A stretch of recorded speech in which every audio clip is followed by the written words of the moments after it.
I'm just full of energy right now. Let me do a quick background check and give you an idea who I am, where I'm coming from. My name is Spencer Alexander, no middle initial. I'm currently the founder of Call Me Out Records, Positive Sound. It's just starting off the ground right now. I just come back from Tennessee and Florida. And before that, I did 3 years in Atlanta. So I've been out, even out of the country, Jamaica, Trinidad, that type of thing. Born and raised in Chicago. I've been back here since May of this year, and I come back to do a Mother's Day celebration. I DJ also. As a matter of fact, I hate to leave y'all after I get done with this because I had to go do a DJ thing at McMillan Park, which I love to hear the rest of the speakers because you guys have really got me on fire. You really do. I want to start out this way. I also work for the Department of Correction, and I also work with the Juvenile Youth Service Centers for 6 years. And I have been out and I've been talking with the youth. And lately, since I've been back in Fort Wayne, the thing that I'm hearing from the younger generation is they don't want to work. They don't believe in work. And I don't know. It's really bad because I'm trying my best to show them where a good backbone is going to help build the country. Because if we built the country before, we need to build another one. This time for ourselves. And, you know, when I was young, they told me things like, you know, you said you was tired. You ain't tired, boy. You ain't even got it back yet. You got a gristle.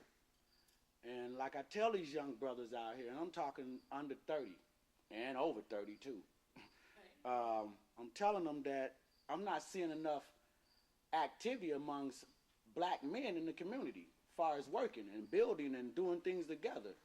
I was always brought up, we went and picked peas and greens and stuff like that. My mother showed me how to can and cook and all that kind of stuff. My father wasn't there a lot. And I seen that a lot too growing up. A lot of male figures was not there. They either was on alcohol or they just wasn't in the home. I don't know what they was. They wasn't at the home. But I did see the alcohol.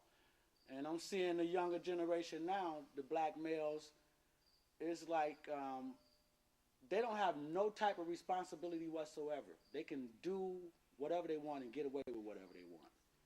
And I come back with them a lot. I really do, because the thing I be telling them is ain't nothing going to change unless you change your ways.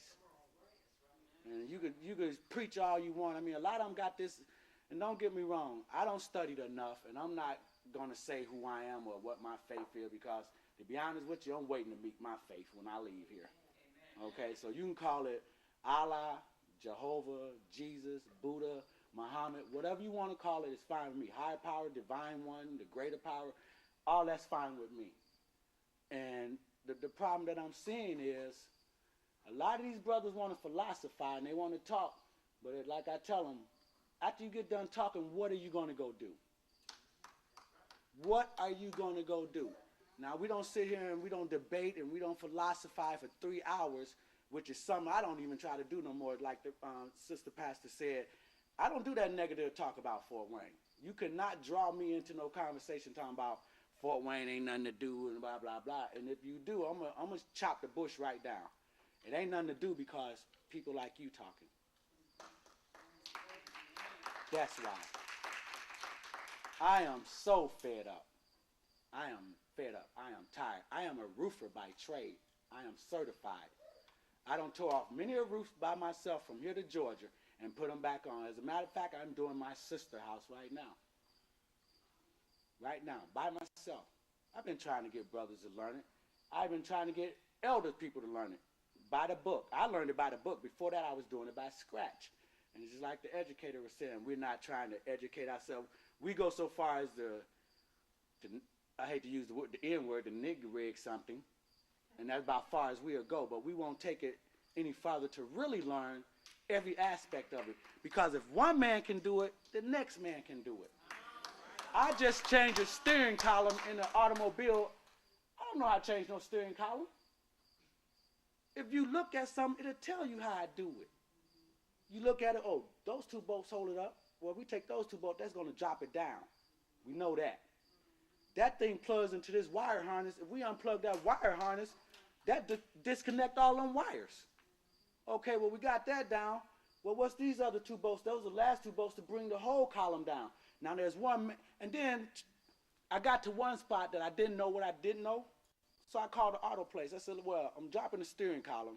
And he's like, well, did you do this? You do that? I was like, yeah, I did this, did that. He's on the same page. We're on the same page. And so I'm down at the bottom now. I said, how you get it to pull out now? He said, well, there's a boat down there. And there's a coupling down there. If you do the two clips, it'll slide out and you'll see the boat, and that's how you get to the boat. Duh. I'm not a mechanic. I don't need to be a mechanic. Our brain is to use. A lot of these young men out here, they're not using their brain. They took the slick way out. They took the fast money way out.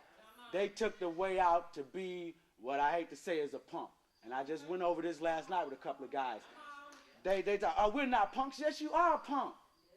You are a punk. And I hate to say that because, you know, I was like that one time. But I changed my ways. We not taking heed as black men. And the reason why I say black men because, you know, the women, coming up in my family, I seen my mom raise more of us than my dad. I seen my auntie raise more of us than my dad. I seen my grandmother raise more kids than my grandfather or my uncles or my brothers. It seems like the man figures have been gone. They have been disappeared. And I don't know where they at, but we need them back. We need them back. So who really running the country? The women. The women. I mean, Call Me Out Records is just what it says. You got a problem with anything I say, call me out. Call Me Out Records, positive sound. Spencer Alexander, no middle initial. The number is 438-7703. You can talk to me anytime about anything because the way I be trying to tell these brothers, look, everything is everything, man.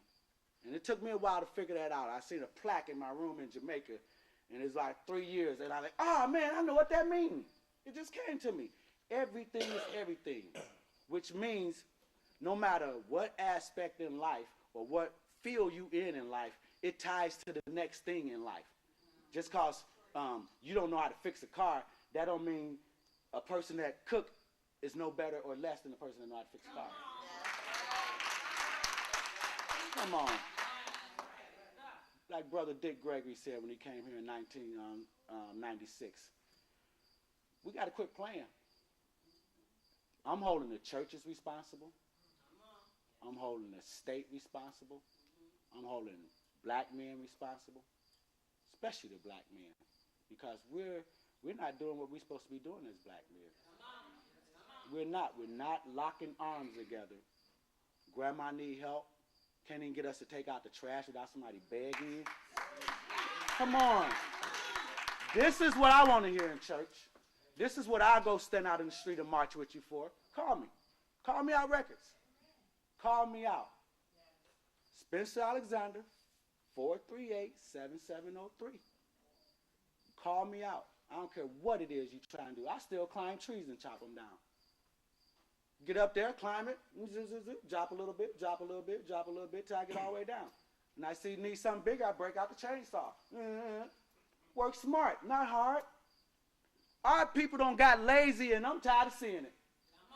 I'm tired of it. And I don't want to talk about you bad. I used to, thinking that, oh, if I talk about it bad enough, they're going to get up and do something. No. All it takes is love and help. Like the sister said, do what you can. If you can't, move. Get out the way. Get out the way.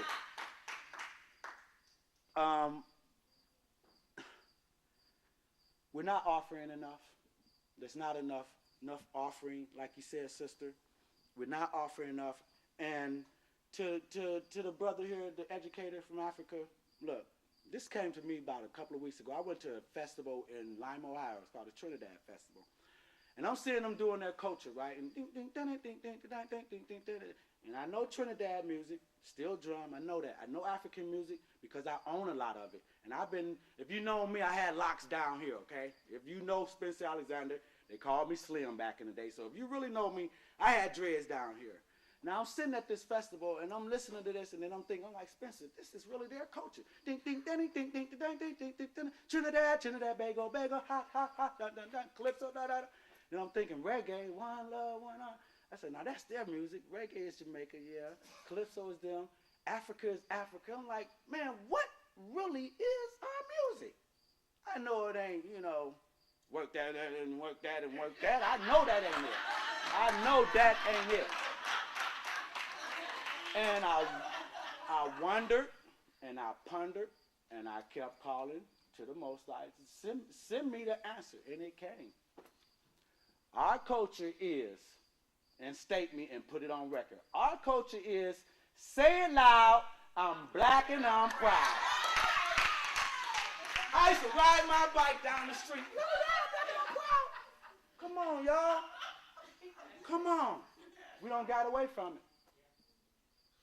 We don't got away from it. Now everybody, oh, you got to get more African in you.